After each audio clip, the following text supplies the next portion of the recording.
వచ్చారు. అక్కడికి వచ్చి చూద్దాం అంటే కూడా ఆయనని చూడలేదు, కన్న తల్లి కూడా చూడలేదు, మా ఆయనని మా మామయ్య చూడలేదు, కన్న తల్లి కూడా చేతులారా కళ్ళారా చూసుకోలేదు, నన్ను కూడా చూడనివ్వలేదు మా ఆయనని.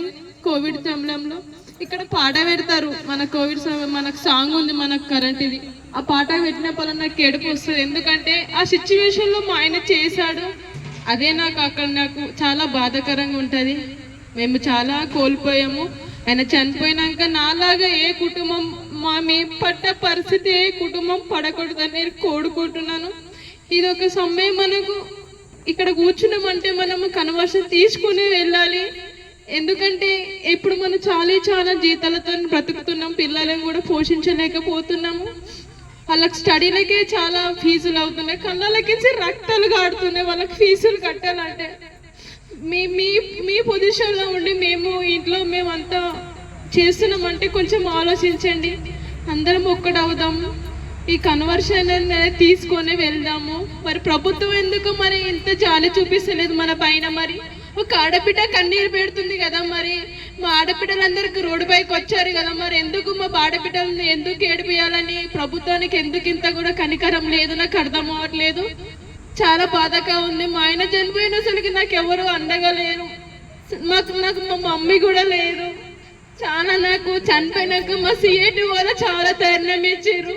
ఎందుకంటే అన్నం పెట్టిన వాళ్ళని మర్చిపోకూడదు అంటారు.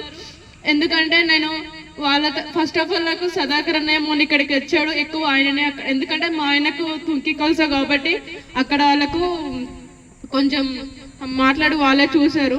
నాకు జాబ్ ఫస్ట్ గజ్వెల్లో వచ్చింది, ఆర్డర్ కాఫీ గజ్వెల్ వస్తే మా పాప పాలు తాగుతుంది, అన్నయ్య ఫోన్ చేసి అన్నయ్య నాకు పాప పాలు తాగుతుంది, నాకు ఇబ్బంది అయితే నాకు తూపురాలు లేపించాను అని సదాకర్ నాకు కాల్ చేస్తే సరే అమ్మ అని మాట్లాడి మళ్ళీ ఇక్కడ మహేంద్ర అన్నయ్య కానీ, నరసింహ అన్నయ్య కానీ, రవన్నయ్య కానీ, ఈ అన్నయ్య పేరు తెలియదు, అన్నయ్య కసి అన్నయ్య కానీ అందరూ చాలా హెల్ప్ చేశారు. వాళ్ళ సొంత వెహికల్లో నేను ₹1 ఇంతమందికి ₹1 కూడా వేయలే నేను. ఎందుకంటే అన్నం పెట్టిన వాళ్ళు గుర్తు రావాలి.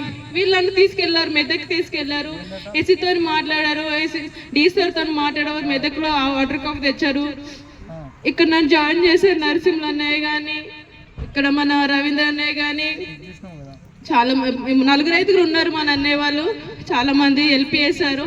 నేను వాళ్ళని మర్చిపోలేను. సిఐటి మా ఆయన చనిపోయినాక 1,10,000 తెచ్చి నా చేతిలో పెట్టారు.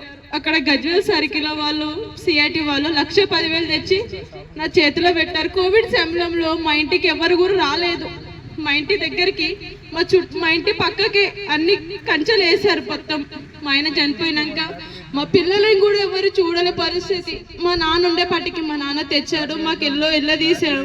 ఒక ఇంట్లో ఒక వ్యక్తి కోల్పోతే ఎంత భయంకర స్థితి ఉంటుందో నాకు తెలుసు. ఎందుకంటే నాకు ఏ సపోర్ట్ లేదు. మా మామయ్యకి చెవులింటావు, మా బావకి చెవులింటావు. మేము ఇంట్లో 3 ఆడవాళ్ళం, మా అత్తమ్మ మా యారాలు నేను, ఏదైనా మేమే చూసుకోవాలి. పొన్న ఆయన ఒక్క ఆయన మా ఆయననే హుషారు ఉంటుండే, ఆయన చనిపోయినప్పుడు ఏదైనా మేమే చేసుకోవాలి.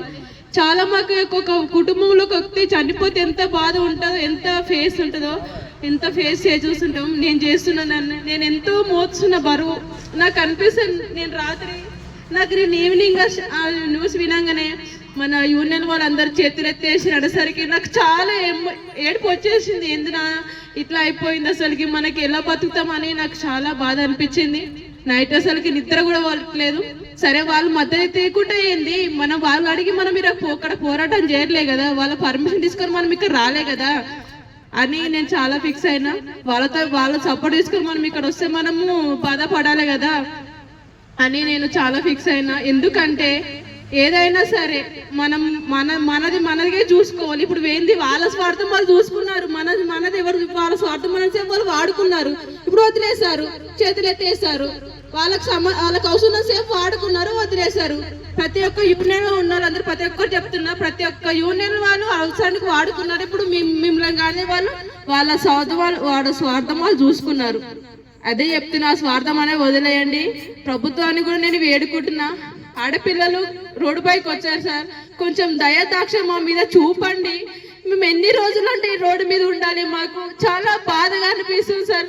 నేను ప్రభుత్వాన్ని ఒకటే కోరుకుంటున్నా, మీ యొక్క కన్నమ్మపై చూపించండి. మా చాలా చాలా జీతాలతో మేము బ్రతకలేకపోతున్నాము, మా పిల్లలు కూడా బ్రతికించలేకపోతున్నాము. కొంచెం దయచేసి మమ్మల్ని అర్థం చేసుకోండి.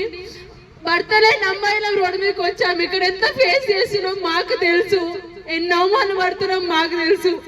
సార్ ప్లీజ్ ఒక్కటే కోరుకుంటున్న ప్రభుత్వం నుంచి మాకు కన్వర్షన్ ఇప్పించండి. మాకు మేము కొత్తగా కోరట్లేదు సార్. మేము సమతల్లి ప్రేమ కోరట్లేదు సార్. మాకు అమ్మ ప్రేమ కావాలి. మాకు అమ్మ ప్రేమ మీరు చూపించండి. ఎవరు చూపిస్తేనే ప్రభుత్వం నాకు చూపిస్తామని అనుకుంటున్నాను. కానీ ఏంది అసలుకి నాకు అర్థం కావట్లేదు. మన బాధలు ఎవరు అర్థం చేసుకుంటారు? మనం అందరం ఒక్కటిగా ఉండాలి, ఒక్కటిగా ఉండి ముందుకు నడిపించాలి. ఎందుకంటే ఒక ఇంట్లో ఒక వ్యక్తి చనిపోతే ఎలా ఉంటుందో నాకు తెలుసు. అందుకే మీరు బయట ఎంతో ఫీల్డ్ వర్కర్ చేస్తూ ఉంటారు. నాకు అదే భయం వేస్తుంది. ఇంత ఫీల్డ్ వర్క్ చేస్తారు, ఇంట్లో వేస్తారు, వీళ్ళ పరిస్థితి ఏంది అని ఒక్కసారైనా వాళ్ళకి ఆలోచన ఉందా? వాళ్ళకి ఒక్కసారైనా ఆలోచన ఉందా? వాళ్ళ సార్ వాళ్ళకైనా సరే, ప్రభుత్వానికైనా సరే, చనిపోయిన ఇంటి కుటుంబానికి ఏమన్నా తెచ్చిస్తున్నాడా? ఏమన్నా కల్పిస్తున్నాడా? కోవిడ్ చనిపోయినా సరే, కరెంట్ షాట్ చనిపోయినా సరే ఏమన్నా ఇస్తున్నారా? మనకు చనిపోతే ఎవరు బాధ్యులు లేరు. మన యూనియనే మనకు సపోర్ట్ ఉంటుంది. తలో ఏది ఇష్టం ఉన్న వాళ్ళు వేస్తారు, ఇష్టం లేదు. మా యూనియన్ అయితే వేస్తారు. నాకు చాలా వాళ్ళకి ఎప్పటికీ రుణపడి ఉంటారు. నన్ను ముందుకు నడిపించిన ప్రతి ఒక్కరికి అనే వాళ్ళకి నాకు ధన్యవాదాలు. ఎందుకంటే నేను మర్చిపోలేను. ఎవరైనా సరే నాకు ఎవరన్నా హెల్ప్ చేసినట్టే వాళ్ళు నేను మర్చిపోలేను. ఎందుకంటే నేను ఎన్నో ఫేస్ చేస్తున్నా, ఇప్పటికీ ఫేస్ చేస్తున్నా. నేను అన్ని విధాలుగా ఫేస్ చేస్తున్నా కాబట్టి చెప్తున్నాను. దయచేసి నాలాంటి బాధ మాలాంటి బాధలు ఎవరు రాకూడదు. ఒకటే వేడుకుంటున్నాం ప్రభుత్వానికి, ప్లీజ్ మా బాధలు మీరు అర్థం చేసుకోండి. చేసుకుంటేనేమో చేసుకోండి, లేకుంటే ఇంకా తెలంగాణ మొత్తం చీకటి అయిపోతుంది మేము అనుకుంటే. మరి ఎందుకండి మేము సర్దుకొని కూర్చుంటున్నామో మీకు తెలవాలి. ఓపికతో చేస్తున్నాము. మా ఓపిక నశిస్తే బాగుండదని కోరుకుంటున్నాను. ఓపిక ఉన్నసేపు ఓపిక పడతాం సార్.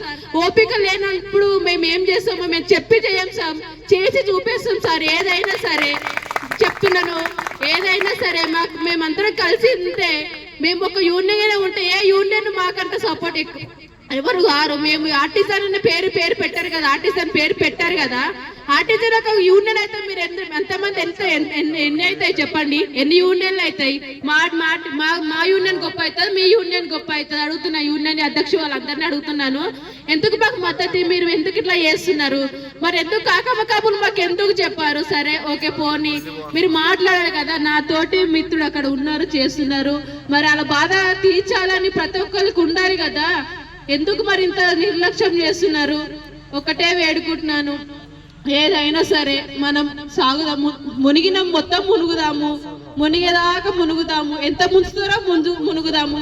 వాళ్ళు మున్నంతసేపు మునుగుదాం. తర్వాత మనకు విసుకొస్తుంది కదా, ఎంతసేపు మునుగుతాం రా లేవుతాము, మనకు లేస్తాం కదా. ఒక్కటే మన ఓపిక నశించవద్దు.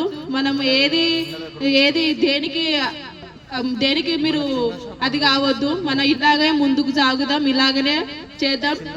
29వ సమ్మె కాబట్టి ప్రతి ఒక్కరికి వచ్చినందుకు ధన్యవాదాలు. ఎందుకంటే ఒక్కటే కోరుకుంటున్నాను, మాలాంటి ప్రాబ్లమ్స్ ఎవరికి రాకూడదు. అంటే ఈ ప్రభుత్వం దిగి రావాలి. ఒక ఆడపిల్ల